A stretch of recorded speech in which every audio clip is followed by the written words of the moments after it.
नमस्कार, मैं हूँ सूरज चौहान के और आप देख रहे हैं संघ गाथा। संघ गाथा के आज के कार्यक्रम में हमारे साथ राष्ट्रीय स्वयंसेवक संघ के पूर्व सर कार्यवाह भैया जी जोशी जी उपस्थित है।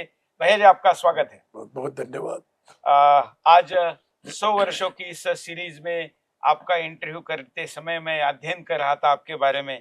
तो 72 वर्षों की तो आपकी संघ आयु है, मतलब इस 100 वर्षों में 72 वर्ष आप हैं और लॉन्गेस्ट सर्विंग सर कार्यवाह रहे हैं, इसलिए आपसे प्रश्न भी बहुत ज्यादा है। हम ये जानना चाहते हैं, हमने वैसे 6 खंड किए हैं इस पूरे इंटरव्यू के, जिसमें पहला खंड संघ का ऐतिहासिक प्रवाह ये रहेगा। तो इस ऐतिहासिक प्रवाह में आज जब 10 दशकों बाद पीछे मुड़कर देखते हैं तो आपको क्या लगता है? संघ के संस्थापक डॉक्टर हेडगेवार जी की कल्पना के अनुसार संघ बढ़ रहा है। एक भी कालखंड ऐसा नहीं कि संघ को कोई कदम पीछे हुआ है, पीछे हटा है। हाँ। कदम भी पीछे हटाना नहीं पड़ा और किसी बात के साथ बिना समझौता किए हुए संघ निरंतर आगे आगे बढ़ रहा है।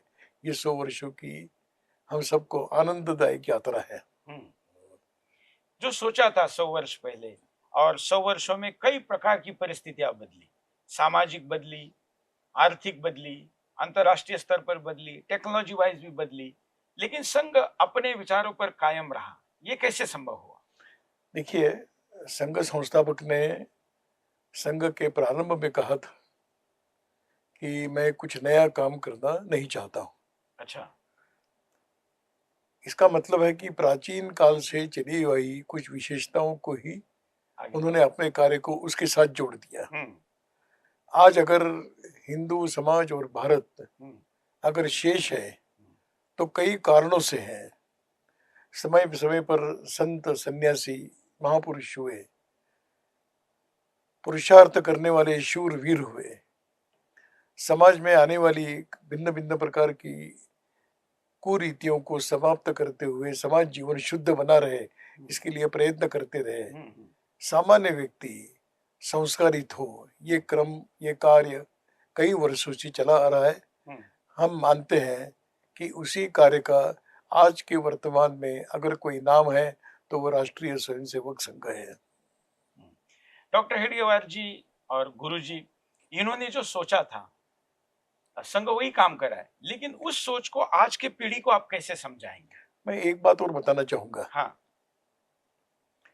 कि जैसे भारत का चिंतन, विचार, संस्कृति शाश्वत है। हाँ। तो इस प्रकार के विषयों को लेकर काम करने वाला कार्य भी वो शाश्वत रहेगा। उसका बाह्य स्वरूप बदलेगा, परंतु आंतरिक जो तत्व है वो कभी भी समाप्त होने वाला नहीं है, क्योंकि काल प्रभाव में कुरीतियां आना स्वाभाविक है, दोष निर्माण होना स्वाभाविक है। अगर उस मूल स्वरूप को ठीक रखना है तो समय समय पर परिष्कार होता रहे, यही अपने महापुरुषों ने कहा और यही काम वास्तव में निरंतर चलता रहेगा। इस कार्य की, इस प्रकार के कार्य की, संघ इस संघ नाम से रहेगा नहीं रहेगा आप उसकी चर्चा न करें। मैं कहूँगा कि संघ जो करना चाहता है वो काम निरंतर आने वाले भी पीढ़ी दर पीढ़ी चलता ही रहेगा। स्वरूप बदलेगा, बाह्य रूप बदलेगा, कार्यक्रम बदलेंगे, रचनाएं बदलेगी, परंतु मूल जो तत्व है वो कभी समाप्त होने वाला नहीं, मूल कार्य कभी समाप्त होने वाला नहीं।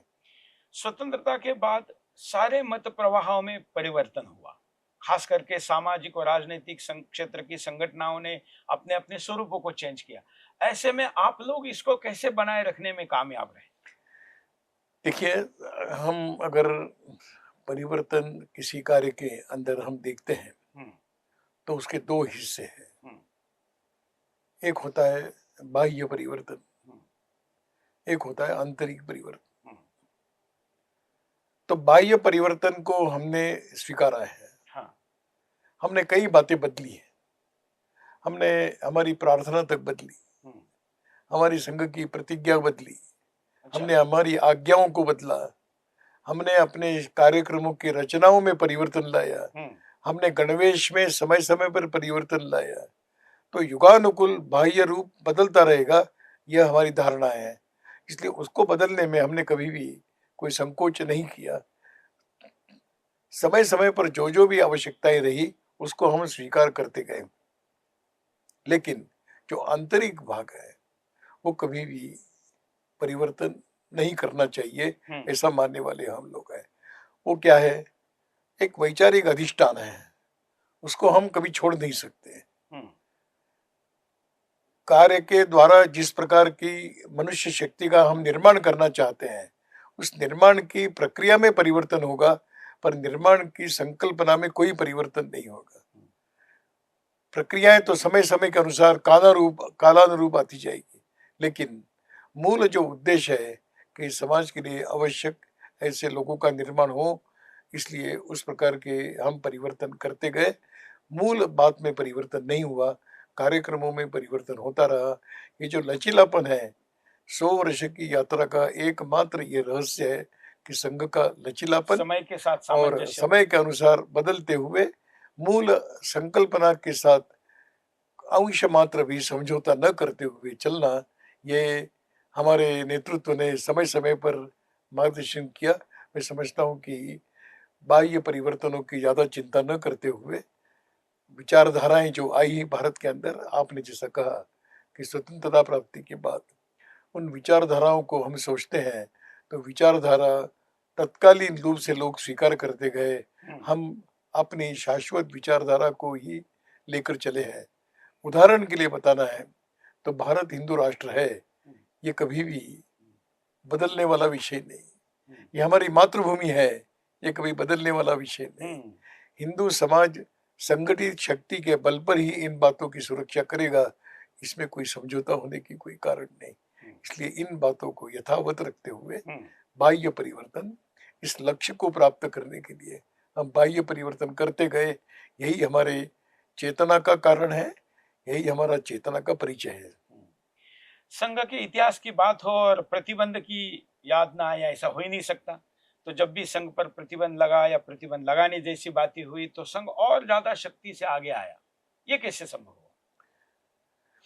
देखिए, मैं 3 प्रतिबंधों की बात करूंगा। अच्छा। एक प्रतिबंध आया था स्वतंत्रता प्राप्ति के बाद, तुरंत आया था। एक श्रेष्ठ व्यक्ति के, जिनका सामान्य जनों के बीच एक श्रद्धा का केंद्र था, ऐसे महात्मा गांधी जी की हत्या हुई। उस हत्या का आरोप संघ पर रखा गया। हिंदूवादी, हिंदू विचार को लेकर चलने वाले कार्यों पर रखा गया और एक अवसर लगा कि इस शक्ति को दबाने का अवसर है, और इसलिए 1948 का प्रतिबंध ये हम सबके लिए बहुत ही कष्टदायक रहा। समाज भी संघ के विरोध में था, शासन तो विरोध में था ही, और जन सामान्य भी भ्रमित थे, और इसलिए संघ कार्य की स्वीकार्यता लगभग 0 तक पहुंच गई थी। केवल कुछ जो समर्पित स्वयंसेवक थे वो इस कार्य करने के लिए चल रहे थे। गांव गांव में विरोध हो रहा था। ऐसी अवस्था में कार्य चला। जो इस कार्य को करने के लिए समर्पित भाव से निकले थे, उन्हें कई प्रकार के हानि उठानी पड़ी। घरों के करता धरता व्यक्तियों की हत्या होना, कई प्रकार की अपने संपत्ति को अपने आंखों से नष्ट होते हुए देखना। उस समय कोल्हापुर में एक चित्रपट निर्माता थे, बालजी पेंढारकर, उनका सारा स्टूडियो जला दिया गया था। उस समय उसकी कीमत 3 करोड़ रुपए थी। लेकिन जब किसी ने कहा कि बालजी अब ये क्या होगा, उन्होंने कहा मैं ताकत रखता हूं, मैं इसको फिर से खड़ा करूंगा। और हम देखते हैं कि उन्होंने इस पुरुषार्थ को सिद्ध किया। कई लोगों की नौकरियां चली गई बिना किसी अपने स्वयं की चिंता न करते हुए। उस प्रतिबंध में समाज के असहकार, समाज का विरोध, समाज की टीका टिप्पणी को सहन करते हुए चले। उस समय बहुत कष्ट हुआ है। उस समय हम कई कदम पीछे चले गए, लेकिन संघ कार्य तो आगे बढ़ता रहा। ये देखा गया कि उस आते आते 75 आ गया। 1975 में आपातकाल। आपातकाल में सब प्रकार के लोकतंत्र को समाप्त करना है, ये सोचकर ही उस समय के प्रधानमंत्री कदम उठाया। एक काला कानून लाया गया और संघ के पर प्रतिबंध तो आया, पर संघ के साथ साथ अन्य भी 20-25 संस्थाओं को उन्होंने प्रतिबंधित किया। केवल संघ को प्रतिबंधित नहीं कर सकते थे, इसीलिए बाकी लोगों के भी नाम जोड़े गए, अन्यथा उनका कोई संबंध नहीं था। लेकिन उस प्रतिबंध में समाज संघ के साथ था। कुछ राजनीतिक तत्व भले ही विरोधी होंगे, परंतु समाज जानता था कि किस प्रकार का काला कानून लाया है, इतना इसमें व्यक्ति का स्वतंत्र शेष रहेगा, लोकतंत्र शेष रहेगा। और इसलिए उस कालखंड में समाज का पूर्ण सहयोग, भूमिगत रहने वाले कार्यकर्ताओं ने तो अनुभव किया, लेकिन समाज जागरण में भी बहुत बड़ी भूमिका रही। मैं समझता हूँ कि 1975 का प्रतिबंध हमको 10 कदम आगे लेकर गया, और इसलिए प्रतिबंध हटने के बाद जब संघ कार्य फिर शुरू हुआ, तो प्रतिबंध के समय जो हमारी अवस्था थी, उससे हम लगभग 2 गुना कार्य बढ़ गया, क्योंकि समाज हमारे साथ था। लेकिन मैं एक विशेष बात कहना चाहूँगा, उस समय संघ का प्रतिबंध हटाओ इस प्रकार का विचार न करते हुए लोकतंत्र की रक्षा करो, इस विषय को उठाया था, और जनता ने, सामान्य जनों ने इस बात को स्वीकार किया। उसका परिणाम 1977 के चुनाव में जनता ने दिखा दिया कि इस देश के लोकतंत्र के साथ कोई भी खिलवाड़ करने का प्रयास करेगा, उसका वो टिक नहीं सकता। तीसरा प्रतिबंध मैं उल्लेख करना चाहूंगा। अयोध्या में एक कई वर्षों से ढांचा खड़ा हुआ, बाबर के कालखंड से उसको हटाया गया, उसको निमित्त बनाकर फिर एक बार संघ पर प्रतिबंध लाया। उस समय तो सरकार में बैठे हुए लोग भी पूरे मन से इस प्रतिबंध के समर्थन में नहीं थे। मैं मजाक में कभी कभी सहजता से वर्णन करता हूँ कि दरवाजा है, ताला लगा हुआ है, परंतु एक भी दीवार नहीं है, ऐसा प्रतिबंध उस समय था। केवल दरवाजा है, ताला है, आसपास कोई दीवार नहीं। और इसलिए ये प्रतिबंध में से हम उभरते गए, और पहला प्रतिबंध कष्टदायक, दूसरा प्रतिबंध में जनता का समर्थन, और तीसरे प्रतिबंध में प्रतिबंध लाने वालों को भी अपने कदम पर विश्वास नहीं था। यह अनुभव हमने लिया है। बिल्कुल। अब हम चलते हैं वैचारिक गहराई के खंड की तरफ, जो हमारे इंटरव्यू का दूसरा खंड है। संघ मतलब हिंदू राष्ट्र आज के युवाओं को कैसे समझाएंगे? देखिए, भारत हिंदू राष्ट्र है, ये एक वास्तव है। यहाँ की, इस देश की हर बात कहीं ना कहीं प्राचीन विचारों के साथ जुड़ी हुई है। इस एक देश की परिचायक है। यहाँ पर 12 ज्योतिर्लिंग, जिसके करोड़ों लोग जाते हैं, वो सारे हिंदुओं के तीर्थ क्षेत्र है। यहाँ पर 51 शक्तिपीठ है, हिंदू जिसको मानता है वो शक्तिपीठ है। यहाँ पर 4 धाम है। देश के कश्मीर से लेकर कन्याकुमारी तक रामायण, महाभारत, गीता, वेद, उपनिषद, यज्ञ संस्कृति को मानने वाले लोग हैं। ये सब धार्मिक, सनातनी, आध्यात्मिक सारे जो क्रियाकलाप है वो केवल और केवल हिंदू इस शब्द से जुड़े हुए हैं। प्रामाणिकता से विचार करने वाले अगर हम कहेंगे, तो थोड़ा विचार अगर मन में आता है कि अपने कार्य का वर्णन करते समय भी उन्हें हिंदू सिद्धांतों को ही सहारा लेना पड़ा। अगर LIC का अहर्निशम सेवा में है कहाँ से आया? लोकसभा संसद हॉल जब बना, तो संसद हॉल में जहाँ सभापति महोदय बैठते हैं, उसके पीछे लिखा हुआ है धर्म चक्र प्रवर्तनाय। ये धर्म चक्र क्या होता है? यहाँ पर वैज्ञानिकों ने अलग अलग प्रकार के जो शोध किए हैं और अवकाश में अपने अवकाश यान भेजे हैं, तो कहीं आर्यभट्ट है, कहीं रोहिणी है, ये नाम कहाँ से आते हैं? ये सारी हिंदुत्व के परिचायक है। पूजा पद्धति से संबंध नहीं, आप कभी देखोगे कि पाकिस्तान का, उसमें अगर आप हम जाएंगे तो कल्चरल हिस्ट्री ऑफ पाकिस्तान, इसकी अगर हम खोज करेंगे तो उसमें आता है तक्षशिला हमारा है। अरे भाई, पाकिस्तान तो 48 में बना, तक्षशिला तो प्राचीन है, हमारा है मतलब किसका है? हमारा है मतलब किसका है? तो मैं समझता हूँ कि यहाँ की हर बात हिंदू समाज के चिंतन विचार, मैं धर्म की बात नहीं कर रहा, मैं पूजा पद्धति की बात नहीं कर रहा, परंतु जो मूलभूत चिंतन है उसके साथ जुड़ी हुई है, और यही इसका परिचयात्मक है। ये हिंदू राष्ट्र है। हिंदू राष्ट्र में कोई धार्मिक बातें नहीं होती। धर्म की व्याख्या लोगों ने बहुत संकुचित विचारधारा के आधार पर की, पर मूल विचार में अगर जाएंगे तो धर्म एक व्यापक है। उस व्यापकता को लेकर चलने वाला समाज वो हिंदू राष्ट्र है।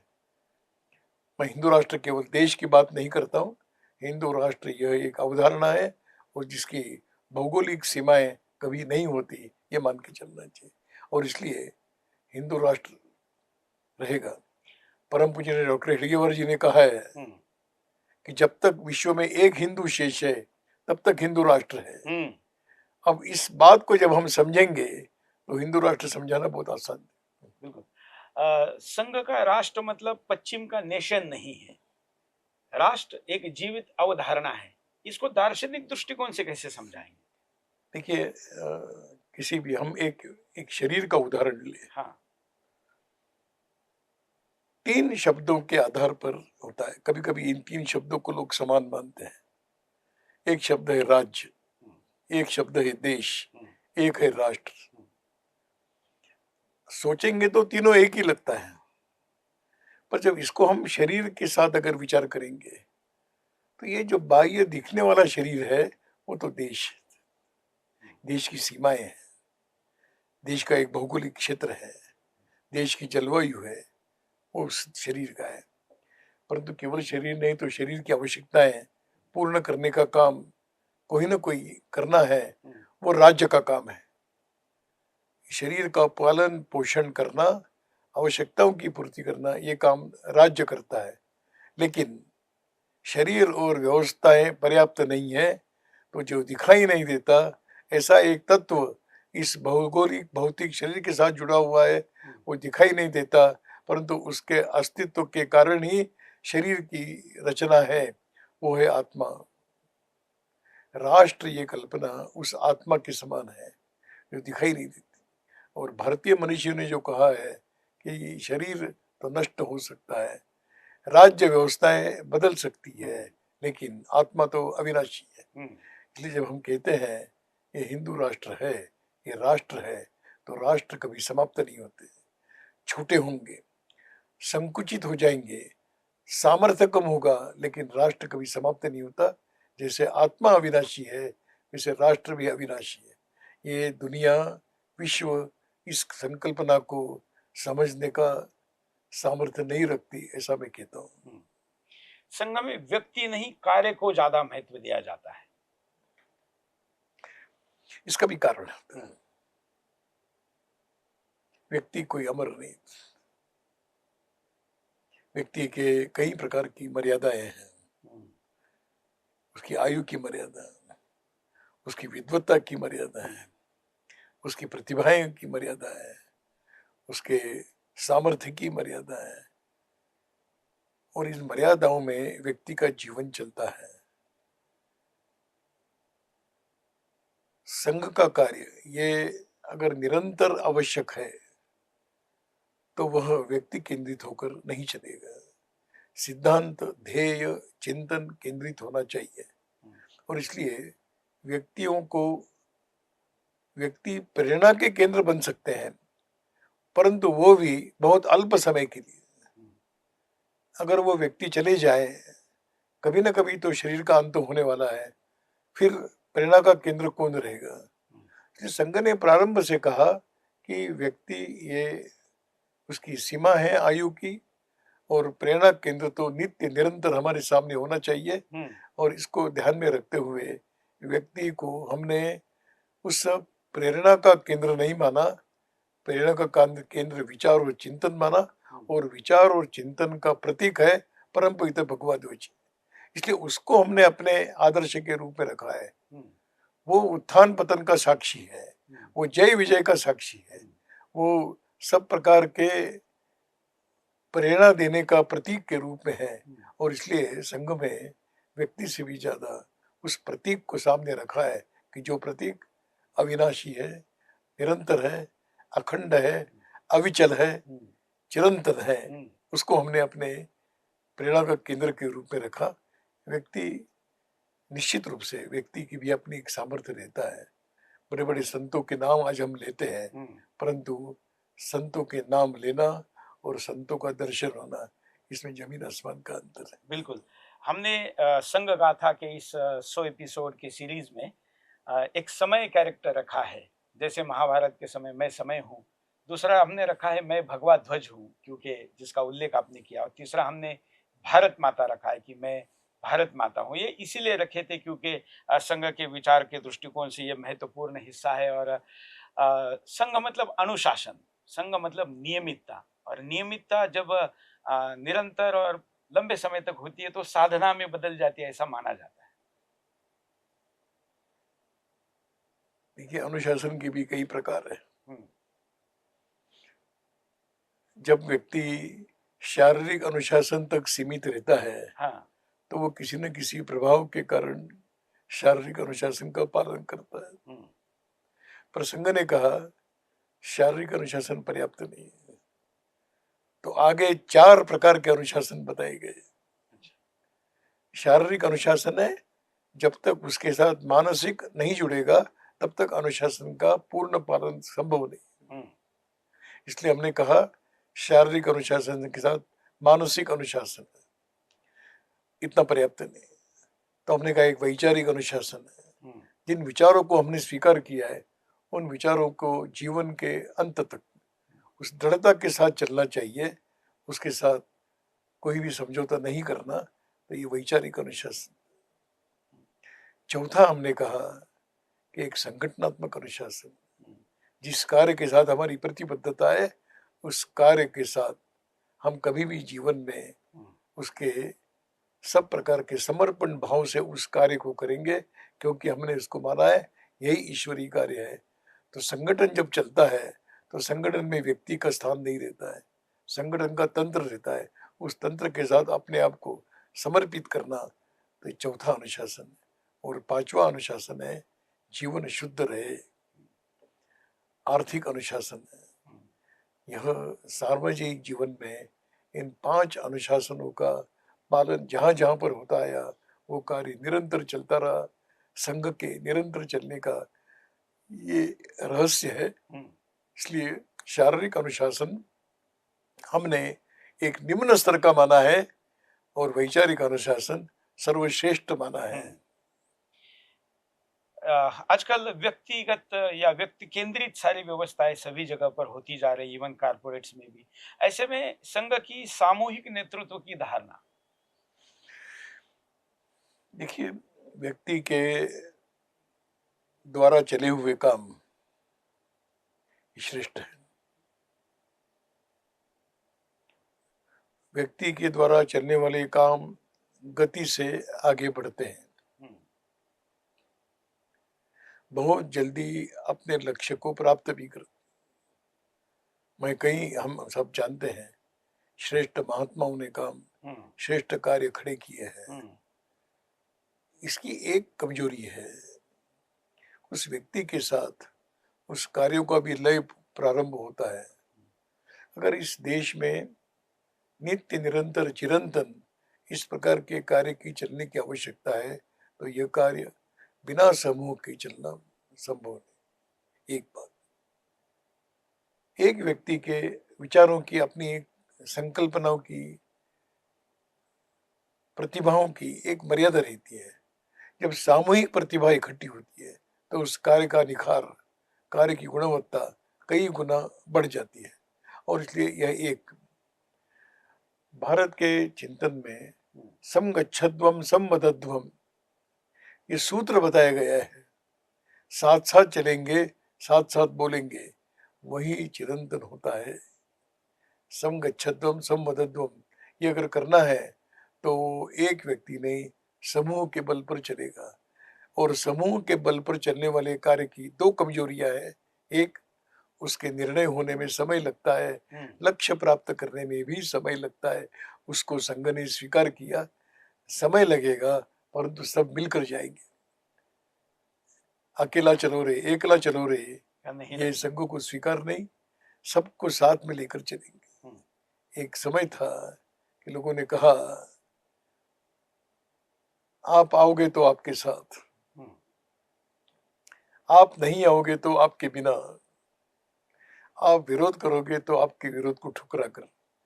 संघ ने इससे विपरीत कहा है, हम तो जाएंगे, आपको साथ में लेकर ही जाएंगे, आपके विरोध को समाप्त करते हुए हमारे साथ खड़ा करेंगे, लेकिन आपको साथ में लेकर जाएंगे। इसलिए समाज कई प्रकार की विभिन्न विचारधाराओं को रखने वाले लोगों को भी अपने अंदर समावेश कर सका। ये इसका रहस्य है, इसका कारण है। और आज हम देखते हैं कि संघों को विरोध करने वाली कई प्रकार की शक्तियां जैसे ही संघ के निकट आती है, संघ की बन जाती है। बिल्कुल। हम अब तीसरे खंड की तरफ चलते हैं, संगठन और कार्य पद्धति। इसमें शाखा का सबसे बड़ा महत्व है, वो कैसे, और आज भी इसकी प्रासंगिकता क्या है? देखिए, आखिर शाखा क्या है? शाखा का एक बाह्य रूप है, एक जो वर्णन नहीं किया जा सकता ऐसे बाह्य रूप है। मैदान है, मैदान में खेलते हैं, एक साथ मिलकर व्यायाम करते हैं, गीत गाते हैं, विचार सुनते हैं, उत्साह लेते हैं, ये इसका बाह्य रूप है। वो बाह्य रूप कई लोगों को आकर्षित करने वाला है। हम इस प्रकार के बाह्य रूप के बिना चल नहीं सकते, नहीं तो लोग हमारे पास आएंगे किस। इसलिए कार्यक्रमों को देखकर समाज का वर्ग संघ के साथ जुड़ता है, पर बहुत जल्दी उसको ध्यान में आता है कि आए थे खेलने के लिए, टिकेंगे खेलने के कारण नहीं। कोई भी आज कार्यक्रमों के कारण संघ में आया, पर कार्यक्रमों के कारण टिका ऐसा नहीं, तो कार्यक्रमों के कारण नहीं टिकते हुए वहां का जो आत्मीयता और स्नेह संबंध है उसके आधार पर व्यक्ति टिकता है। शाखा में एक अनौपचारिक, औपचारिक 1 घंटा है, अनौपचारिक 23 घंटे काम चलता है। उससे जिस प्रकार के व्यक्ति के मन के अंदर परिवर्तन आता है, व्यक्ति प्रभावित होता है कार्यक्रमों से, उसके जीवन की घड़ाई होती है आसपास के व्यक्तियों के कारण। और इसलिए कार्यक्रम हम बहुत छोटा साधन के रूप में मानते हैं, परंतु व्यक्ति की जो घड़ाई है उसके लिए समय लगता है। शाखा में वो होता है। मैं केवल एक छोटा सा उदाहरण बताऊंगा। संघ में हम गणवेश पहनते हैं, तो संघ की गणवेश की टोपी है, पहनकर जा रहे थे, किसी ने पूछा ये क्या है? ये टोपी है। ये कौन सी टोपी है? ये संघ की टोपी है। तो उसने पूछा संघ ने आपको दी है? नहीं नहीं, वो तो मैंने पैसे से खरीदी है। मेरे पैसे से खरीदी हुई टोपी को मैं संघ की टोपी मानता हूँ। इतना आसान नहीं है। वो ये कहेगा मैंने खरीदी है। कोई भी संघ का स्वयंसेवक आपको ये कहते हुए नहीं मिलेगा मैंने खरीदी है। वो कहेगा ये तो संघ की टोपी है। संघ ने दी है क्या, वो अलग विषय है।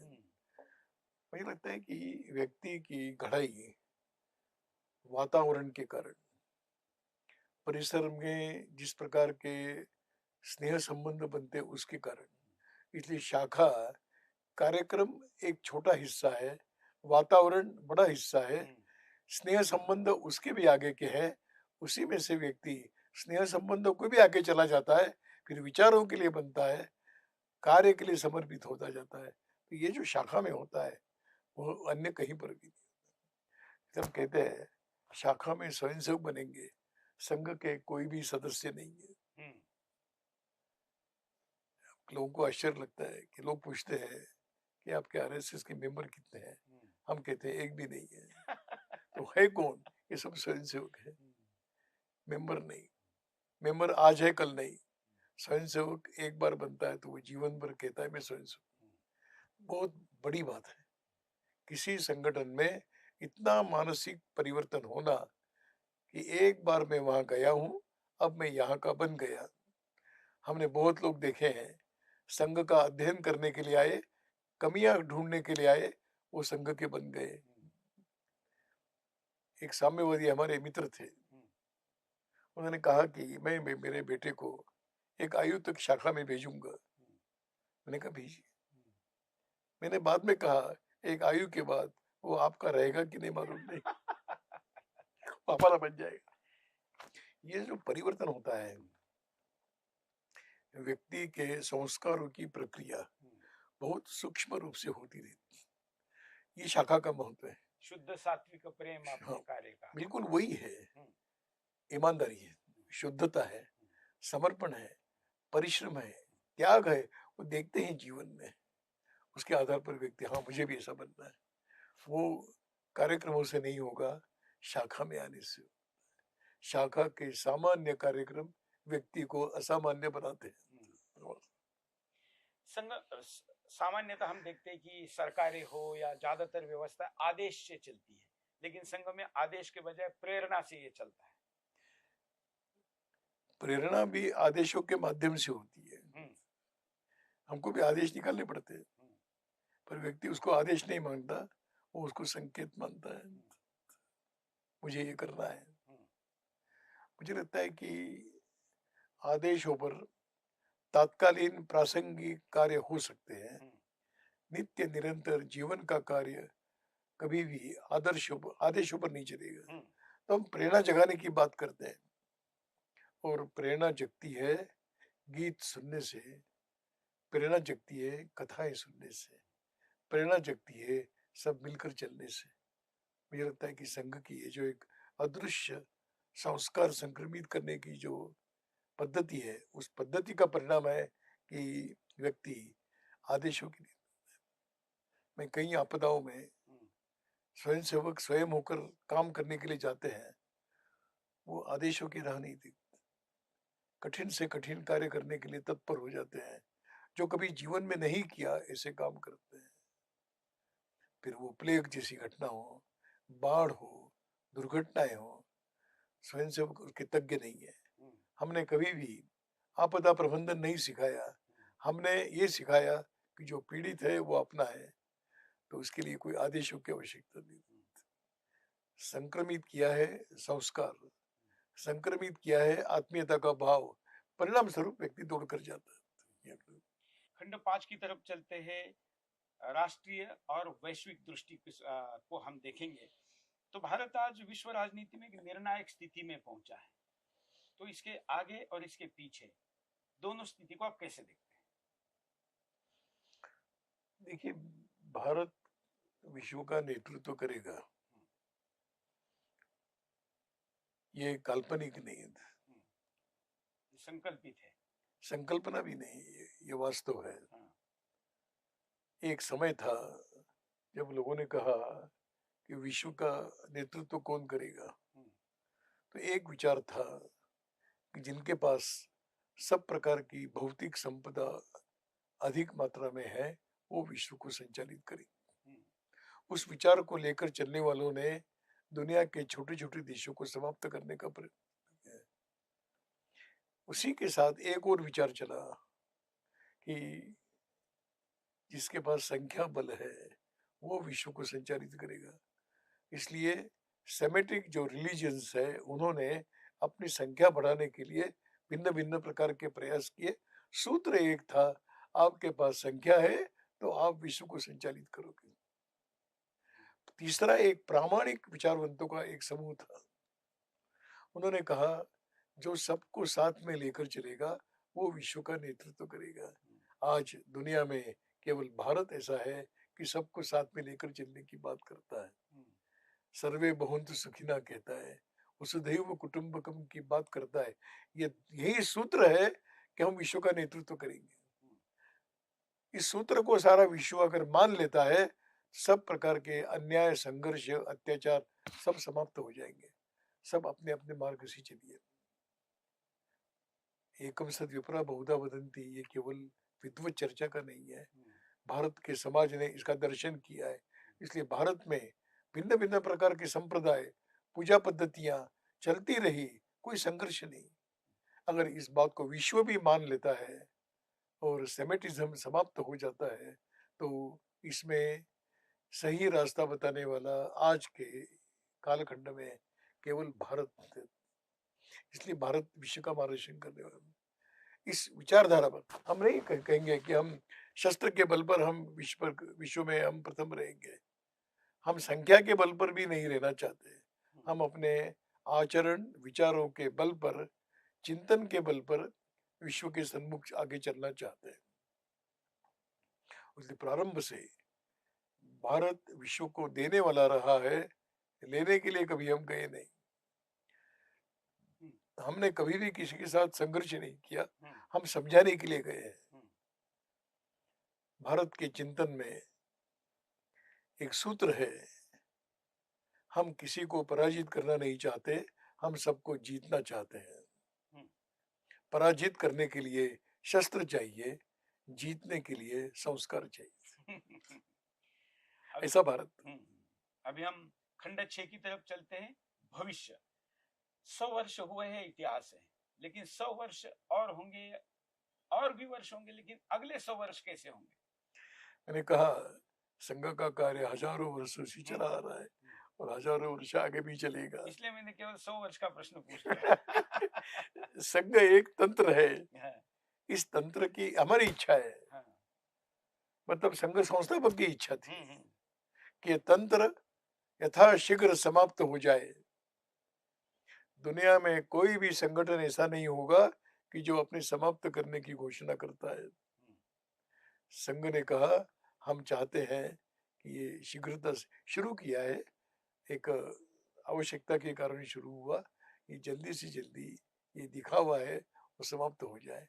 इसलिए आने वाले 100 वर्षों में हम इतना ही चाहे कहेंगे कि अगर हम विश्व को अपने साथ में लेकर चलने में अगर सफल हो गए, तो मैं समझता हूँ कि ये बहुत बड़े विश्व के कल्याण का मार्ग प्रशस्त होता हुआ दिखाई देगा।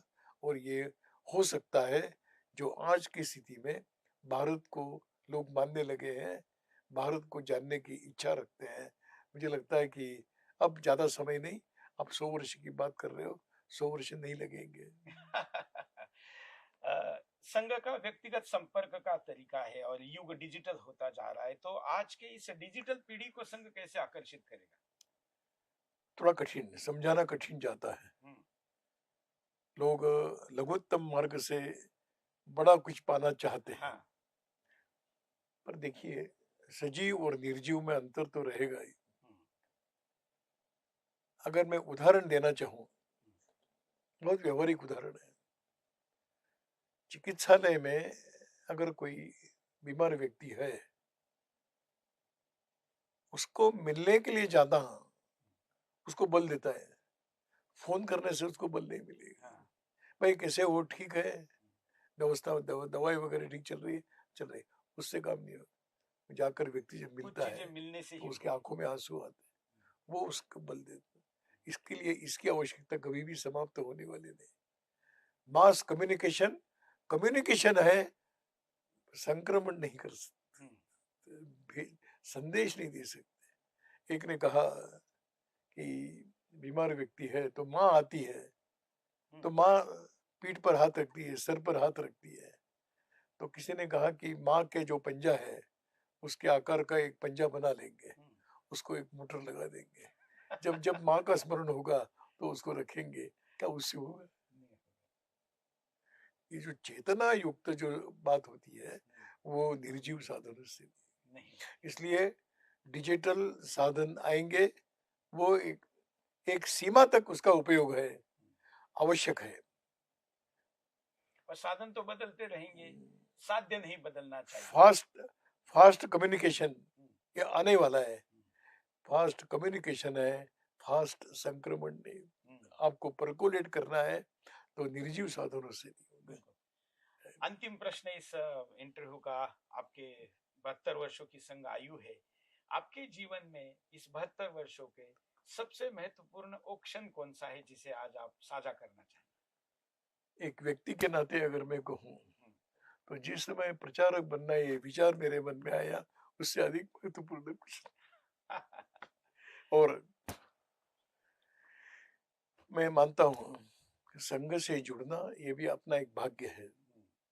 इस प्रकार के पवित्र कार्य के संपर्क में आना ये बिना भाग्य के नहीं होता है। प्रसंग बहुत हैं। मैं जब कभी वनवासी क्षेत्र में एक काम करने वाला व्यक्ति देखता हूँ कि जो सब प्रकार की भौतिक सत्ता में संघर्ष कर रहा है, परंतु समय दे रहा है, परिश्रम कर रहा है। एक उदाहरण मैं बताना चाहूंगा जो मेरे दिमाग में हृदय पर अंकित है। एक कार्यक्रम में सुबह से लेकर दिन भर कार्यक्रम चल रहे थे। शाम को कार्यकर्ताओं की बैठक थी, तो जिम्मेदार कार्यकर्ता बैठक में नहीं थे। तो पूछा गया है कहाँ गए हैं? अपने घर पे गए। क्या हुआ? दिन भर तो साथ में था, अभी बैठक में समय नहीं है। तो उसके निकट के व्यक्ति ने बताया कल रात को उसके बेटी का स्वर्गवास हुआ। उसने अपने पत्नी को कहा कि कल दिन भर कार्यक्रम है, इसको मैं ढक के रखता हूँ, मैं सारे बातें पूरी होने के बाद आऊंगा, बाद में अंतिम संस्कार करेंगे। बैठक से भी ज्यादा बाकी महत्वपूर्ण होने कारण वो किया। अब विचार करिए, एक वनवासी क्षेत्र का एक कम पढ़ा लिखा व्यक्ति इस प्रकार का श्रेष्ठ विचार कर सकता है। मुझे लगता है कि ये हृदय में कहीं ना कहीं अंकित होने वाली बात है। अपने स्वयं के बेटी के स्वर्गवास के बाद भी पत्नी को समझा कर जाना और कार्य पूरा करके आना और बाद में अंतिम संस्कार की तैयारी करना, ये इतना साधारण असाधारण बात। ऐसे कई प्रसंग हैं, पर ऐसे प्रसंग जब हम अनुभव करते हैं तो हमारी भी ऊर्जा शक्ति बढ़ती है। तो आपने समय निकाला और इतनी वो सारी बातें हमको बताई, इसके लिए हम बहुत आपके बहुत आभारी हैं। धन्यवाद आपको। आप ये मेरे विचार नहीं, ये संघ के विचार है, इस नाते आप जहां तक पहुंचा सकते हो पहुंचाइए। बहुत बहुत धन्यवाद।